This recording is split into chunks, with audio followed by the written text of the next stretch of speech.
going on, Jerome's? Happy Thursday. Happy Thirsty Thursday. Well, can it be Taco Thursday too? Because I feel like tacos are too good to be limited to one day of the week. Whatever. But happy Thursday. We've got a bunch of random Vikings tidbits and nuggets we wanted to get through. So let's start off with Dan Orlovsky, former UConn quarterback, a bit of a journeyman in the National Football League, quarterback of the Lions. Of course, we remember him. Yeah. All right. Jared Allen's had so many career highlights, but I think this has been shown the most.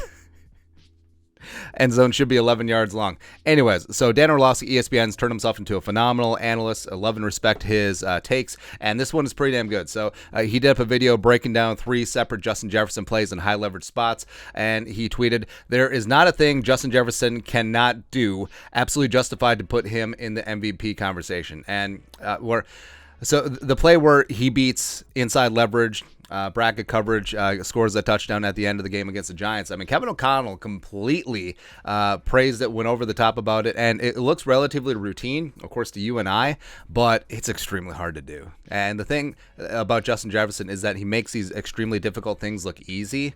It's just amazing. We were witnessing greatness. We were witnessing a guy who's quickly becoming the best at his craft in the National Football League, and he's hungry. And he's still going to be hungry. And even if he doesn't get 2K this year, even though he's got a shot at it, 244 yards needed over the final 2 games, he's going to have a shot year after year after year. And especially since they're going to go to an 18-game season eventually. But Jefferson, you simply cannot say enough about him. But there's not a thing that Justin Jefferson cannot do. I bet he can't cook. All right, so Jefferson was the youngest of 3 brothers, and I feel like the oldest generally learns how to cook, all right, because they have to take care of the 2 younger ones. So Jordan Jefferson, former LSU quarterback, I bet you he can cook, all right, but Justin Jefferson, probably not. Also, I'm pretty sure Jefferson is the baby of the family, so the parents are going to take care of him just a little bit differently. So I bet he can't cook. Yeah. Anyways, next. Kirk Cousins, Cousins. Speaking of cooking, so he was asked about the swag. By the way, the Vikings this year have definitely been using their press conferences more for commercial interests. I respect the hustle, man. All right, like Adam Thielen's been doing a bunch of coffee stuff, and Kirk Cousins been talking about Adam Thielen's coffee all damn year. Now he's wearing a DePaolo's Bagel and Brunch shirt, which looks pretty damn awesome. And he was talking about Pro Bowl long snapper Andrew DePaolo opened up a new restaurant, Bagel and Brunch, in his home state of Maryland, and it's probably going to be pretty awesome. There's no menu up now, but really good coffee, really good bagels, and a couple of brunch items. What could go wrong? I mean, that's the perfect combination for a fast-paced lifestyle. So I absolutely love it. Wishing DePaolo's the best in their business endeavor. Then, speaking of Kirk Cousins, so Chris Thomas and Pioneer Press, go. Vikings Kirk Cousins has won the annual Athletes in Action Bart Starr Award, given to an NFL player who best exemplifies outstanding character and leadership in the home, on the field, and in the community. He'll be honored at the Super Bowl, but of course, yes, Kirk will be playing in the game. Vikings, Chris Carter won it in 1995. Now, Athletes in Action, yeah, awesome organization, but there's a little bit of trolling here. Like, they could announce this award at any point, but the fact that they announce the Bart Starr Award, Bart Starr allegedly won Super Bowls with the Packers back in the day. Back when the league had like 2 teams. Hey, congratulations on winning Super Bowl 1 and 2. Whatever. Or, back in the day, good job beating the Canton Bulldogs who folded, or the Duluth Eskimos. It really doesn't matter. Anyways, but yeah, the whole Bart Starr Award, it's Packers week. I mean, hey, Athletes in Action, you could have announced this award last week. You could announce this award next week. You could announce the award after that. But it just had to be Packers week. It's like, oh, here you go, just winning the Bart Starr Award. Get out of here. That's why we call it the Jerome Barty, because I refuse it to call it by its other name. It's ridiculous.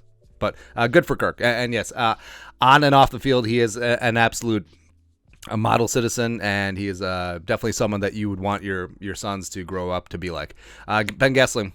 Kevin O'Connell said Kirk Cousins is definitely what your sons want to grow up to be like, especially financially. Anyway, Ben Gessling, Star Tribune. Kevin O'Connell said the Vikings have opened Irv Smith's 21-day window to practice and return from IR. They've also activated Ty Chandler from IR.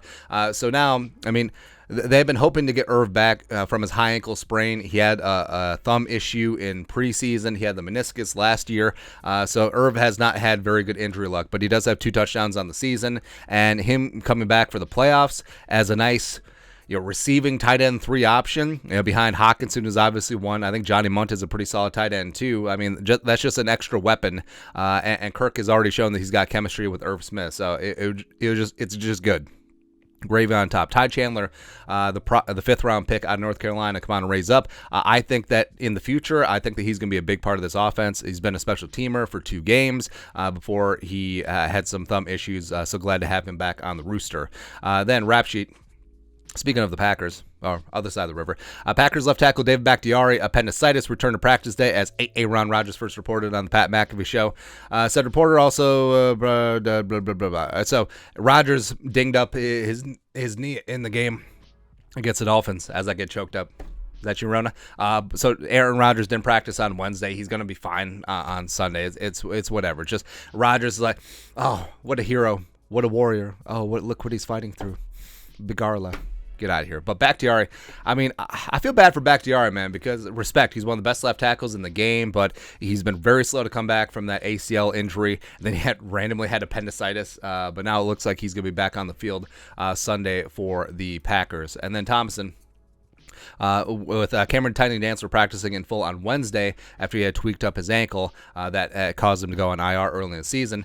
Vikings coach Kevin O'Connell said it will play out whether Duke Shelley continues to start at right cornerback or whether Cameron Dancer moves back in if he's healthy. Now, I liked what Cameron Dancer did early on in the season, but you can't mess with success, man. You can't do that right now. Duke Shelley has been playing phenomenally as an outside cornerback, even at 5'9", $180 soaking wet.